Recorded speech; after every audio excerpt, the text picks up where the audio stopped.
Hey chess fans, Sam Copeland here, National Master on the content team here at Chess.com, and I am here today to show you a beautiful computer chess game. This game was played between Komodo and Winter. Winter is another engine that's stronger than any human, but it's not quite on the level of Stockfish and Leela and Komodo. There's a lot to appreciate in this short game, particularly the spectacular finish. This game opens with e4, e5, knight f3, and now knight to f6. This is the Russian game or Petrov defense. This opening is a favorite of World Championship challenger Fabiano Caruana. However, the opening is not really known for chaos and the kind of short and spectacular victory that we are going to get here. In this position, white can and does capture on e5. Knight takes e5, and now black must be a little bit careful. It is not possible yet to capture on e4. White can play queen to e2, and after the knight falls back, there is the move knight to c6. This move is a check, a discovered attack from the queen, and the black queen is also under attack. White wins the game basically on the spot. If you've never seen this before, definitely keep it in your memory because you may have the chance to use it, and you definitely don't want to be a victim to this trap. So instead, black must be a little bit more subtle. After white captures on e5, black can play the move pawn to d6. This pushes the white knight back, and now black can capture on e4. If white tries queen to e2 in this position, then queen e7 is totally okay for black. So in the game, we get pawn to d4 here, and then pawn d5, bishop to d3, bishop to e7, castles, and knight to d6. Now, this is a symmetrical position, which means it's one in which the pawn structure is the same for both players. Typically, humans look at positions like this and think drawish. It's going to be hard to create winning chances in this kind of game. However, computer engines are really good at picking up on small details in the position, and they often notice ways to pressure in positions like this. For example, black's knight on e4 has lost some time as it's been hopping around because it doesn't want to get captured on e4. It's ended up on the d6 square, but being on d6 is not really a happy place for that knight. It does get in the way of the bishop on e7 on that square. So after knight to d6, we see the move rook to e1, castles for black, c3, knight to d7, bishop to f4, rook to e8, knight b to d2, knight to f8, and knight to f1. Both of the players are completing the Spanish knight maneuver, which maneuvers the knight around to the king side. This is very common in e4, e5 positions, and it's often played when the knights don't have really good prospects on the c3 or c6 squares. So after knight to f1, we get the move pawn to c6, and now knight to e3, knight g6. The bishop is attacked, it falls back to g3, and the knight hops back to e4. This knight is doing a lot of hopping. So in this position, white tries to undermine the knight on e4 with pawn to c4. I think the next move is kind of a critical one, and Winter makes a mistake. Probably correct is the move knight takes g3. After pawn takes g3, it is the case that white should be a little bit better, but it's also the case that white will really struggle to win this game. Instead, Winter makes a move that seems very natural, the move bishop b4, gaining a tempo and attacking the rook on e1 and opening up room for this rook on e8 to be active and to support the knight on e4. However, after the move bishop to b4 and rook to e2, we'll see that this rook is actually very well placed, not inconvenienced at all by the movement, and the bishop on b4 is actually very, very misplaced. So after rook to e2, we get the move bishop to e6, and now pawn takes d5. Now, arguably, black might like to take back with the pawn and maintain the symmetry in the position. But if you capture back with the pawn, the problem is the move queen to b3. After queen to b3, it's clear that the bishop on b4 is exposed and undefended, and there's also pressure against the pawn on d5 and against the pawn on b7. This is very favorable for white, and another important detail is that the rook move to e2, which might have seemed awkward, now allows the rook to quickly access the c-file, and white may be able to double rooks on the c-file, and in general, white has a big advantage in this position.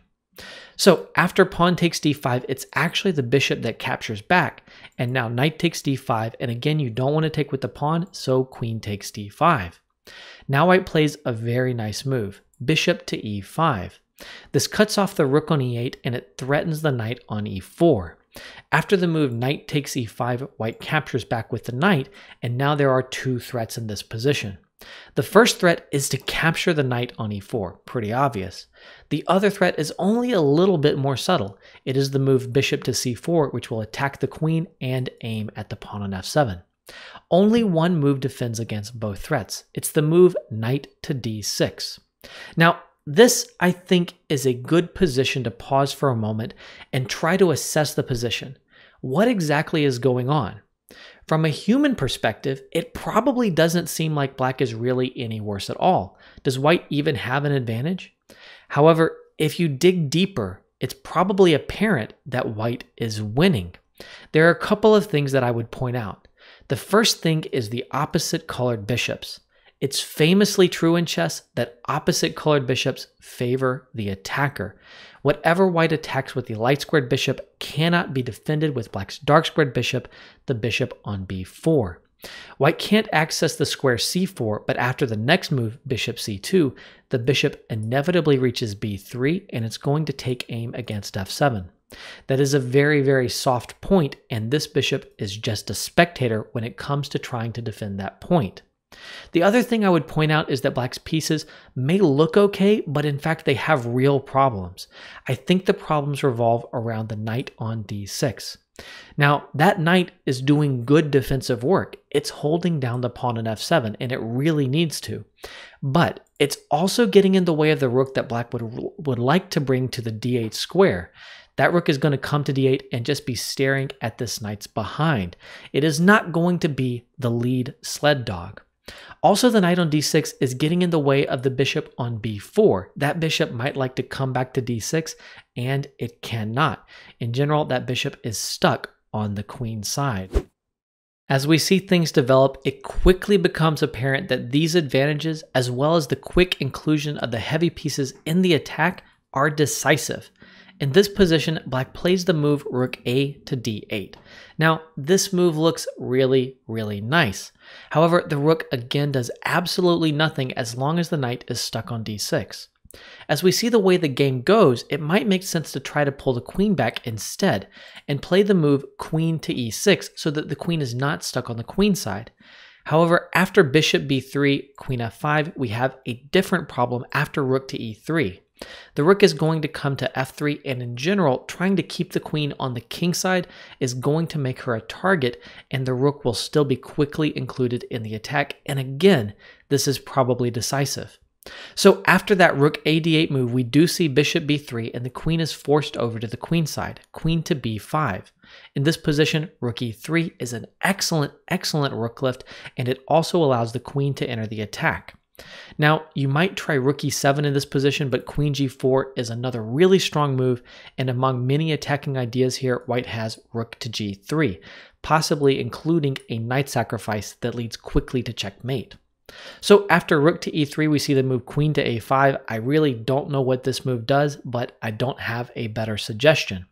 Now, queen to h5, and there are huge attacks here against f7.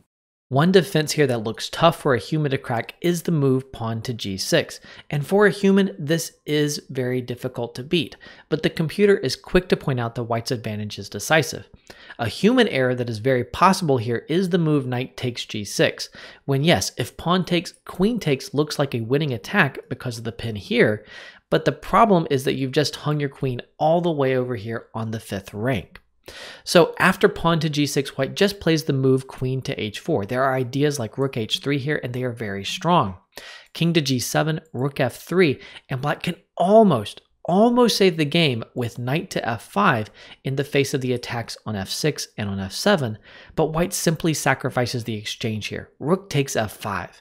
And now after pawn takes, queen check, and queen up to f6, this is a decisive attack. There's just no good way to defend against the mate threatened here. White is all over the f7 square. So in the game, we actually see the move rook to e7. Now, I really want you to pause your video, try to play like Komodo, and find the only immediately decisive move. The checkmating move is queen takes h7 check.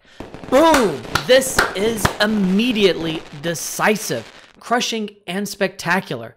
Of course, for a human, it is very, very easy to miss a move like this, but it is surprising that a computer engine missed a forced checkmate in 6. Now, after queen takes h7, king over simply allows the immediate mate, so the king takes, but after the rook check here on the h-file and the king falls back, knight to g6 is beautiful. In this position, the king cannot move anywhere, the knight cannot be captured because of the pin here, and black can only give up the queen, and after the capture here, you can give up the rook, and next move is mate with rook to h8. This is a beautiful, beautiful, beautiful checkmating construction. Now, I hope that you've enjoyed this game. If you would like to see more amazing computer chess games, then please click on the playlist that is popping up right on top of your screen.